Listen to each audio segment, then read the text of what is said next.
Allahumma salli wa sallim wa barik wa an'im ala nabiyina wa habibina wa qudwatina nabiyina Muhammadin sallallahu alaihi wasallam.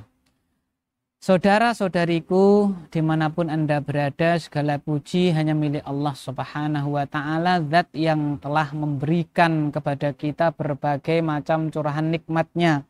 Di antara nikmat yang besar tersebut adalah nikmat dimudahkan kita untuk tolabul ilmi, ya, mendalami ilmu syar'i, di antaranya lewat channel yang kita cintai ini. Maka nikmat yang besar ini harus kita syukuri. Semoga dengan syukur kita kepada Allah subhanahu wa ta'ala, nikmat yang telah Ia ta'ala berikan kepada kita, Allah langgengkan untuk kita, bahkan Allah tambahkan dengan nikmat yang lebih besar lagi. Allahumma amin.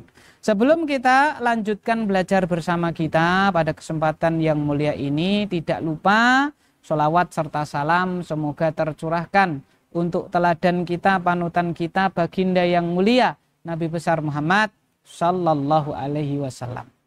Kemarin kita berhenti pada hukum menggunakan bejana yang terbuat dari emas dan perak. Jawabannya adalah tidak boleh digunakan untuk makan dan minum. Adapun penggunaan yang lainnya maka diperbolehkan, termasuk digunakan untuk toharoh, bersuci. Ada orang kaya misalnya dia itu mandi, ya, gayungnya terbuat dari emas, boleh apa tidak? Boleh. Yang tidak boleh bila gayungnya dia gunakan untuk makan atau minum.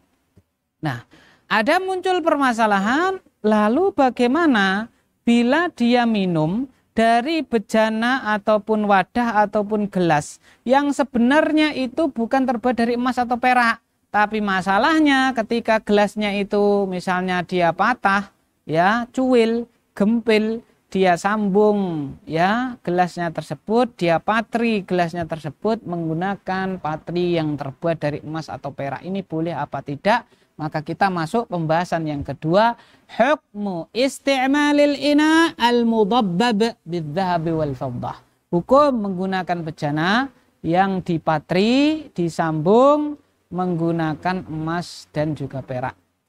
Qala al-musannifu rahimahumullah au hafizahumullah, in kanatid dhabbatu minadz dzahab haruma isti'malul ina'i mutlaqan. Kalau sambungannya, dobabnya itu dari emas, diterangkan di kitab ini haram menggunakan bejana itu, wadah itu secara mutlak. Lidukhulihi tahta umumin nas, karena masuk kepada nas yang umum di atas. Apa itu? La tashrabu fi aniyatid dhahabi wal fiddah. Dengan kalian minum dari bejana yang di situ ada emas dan peraknya. Ya, yang terbuat dari emas dan perak. Wala ta'kulu fi sohafiha, dan janganlah kalian makan dari nampan-nampannya. Ya kan, tidak boleh, ya kan? Nah, seperti itu. Jadi kalau materinya pakai emas itu tidak boleh. Lalu kalau perak gimana? Amma in kanatid dhabbatu minal fiddah wa hiya yasirah fa innahu yajuzu isti'malul ina. Akan tetapi adapun bila tambalannya itu menggunakan perak dan ini yasirah, ya, sedikit, maka boleh menggunakan bejana tersebut. Jadi gelasnya ini patah, lalu patahnya itu kita sambung pakai perak dan ini sedikit, ya, sedikit, maka boleh. Ya, atau gelasnya bolong bocor, lalu tambalannya itu menggunakan perak sedikit, maka boleh. Mana dalilnya? Li hadithi Anasin, berdasarkan hadisnya Anas radhiyallahu taala anhu qal, beliau mengatakan ingkasara qadhu Rasulillahi sallallahu alaihi wasallam fattakhadha makana syi'bi silsilatan min fiddah. Ingkasara qadhu Rasulillahi sallallahu alaihi wasallam. Suatu ketika, kata Anas, ya, bejananya Rasulullah sallallahu alaihi wasallam itu patah. Fattakhadha makana syi'bi, lalu Rasulullah sallallahu alaihi wasallam mengambil, ya, memakaikan di tempat potongan tersebut, cuilan tersebut, silsilatan min fiddah, yaitu benang, ya, kabel yang terbuat dari apa? Dari perak. Jadi disambung Di situ menggunakan kabel yang terbuat dari apa? Perak. Nah, ini menunjukkan kalau itu sedikit, tidak banyak, maka diperbolehkan. Ya, diperbolehkan. Jadi jelas, kita ulangi. Kalau itu tambalannya sedikit, pakai perak boleh. Tapi kalau tambalannya itu pakai emas, walaupun sedikit tidak boleh. Ya, kita masuk poin selanjutnya. Lah, terkadang kita itu ya pinjem wadah bejana dari apa? Ya, dari tetangga kita yang non muslim.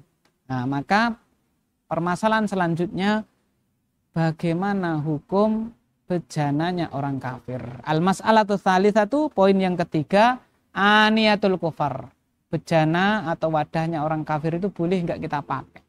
Al-aslu fi aniyatil kufari al-hillu. Hukum asal dari wadah atau bejananya orang-orang non-muslim, orang kafir itu halal. Illa idza ulimat najasatuha, kecuali kalau kita diketahui apa? Kenajisannya. Jadi nyata-nyata kita tahu dia najis. Contohnya, kita tahu ini dipakai untuk apa? Untuk misalnya ya, apa itu menggodok, memasak, misalnya mohon maaf daging babi, tidak boleh. Fa innahu la yajuzu isti'maluha, ndak boleh menggunakannya illa ba'da ghasliha, kecuali setelah dicuci dengan bersih. Li hadithi Abi Tha'labah Al-Khushani, berdasarkan hadisnya Abu Tha'labah Al-Khushani, beliau mengatakan, qultu ya Rasulullah, aku berkata wahai Rasulullah, inna bi ardi qaumi ahli kitab, kami itu berada di tanahnya, di negerinya ahli kitab. Afana kulu fi aniyatihim, boleh enggak kita makan dari bejananya mereka? Qala, Rasulullah menjawab, la ta'kulu fiha, jangan kalian makan padanya, illa an la tajidu ghairaha, kecuali kalau enggak ada yang lainnya. Faksiluha tsumma kulu minha, cucilah dulu barulah kalian makan darinya. Wa amma idza lam tu'lam najasatuha bi an yakuna ahluha ghaira ma'rufina bimubasyaratin najasah fa innahu yajuzu isti'maluha. Adapun kalau tidak diketahui kenajisannya, ya contohnya adalah pemiliknya itu orang yang tidak menggunakannya untuk barang-barang najis. Ya pemiliknya itu tidak pernah ya menggunakannya untuk minum barang-barang yang najis, ya fa innahu yajuzu isti'maluha, boleh menggunakannya.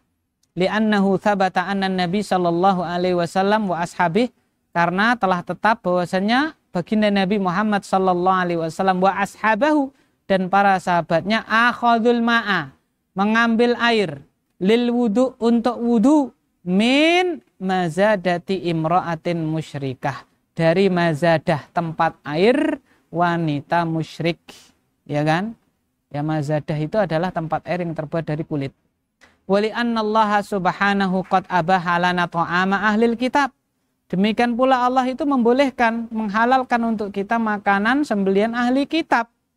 Wa qad yuqaddimunahu ilaina fi awanihim, dan mereka mensajikannya itu pakai bejana-bejana mereka.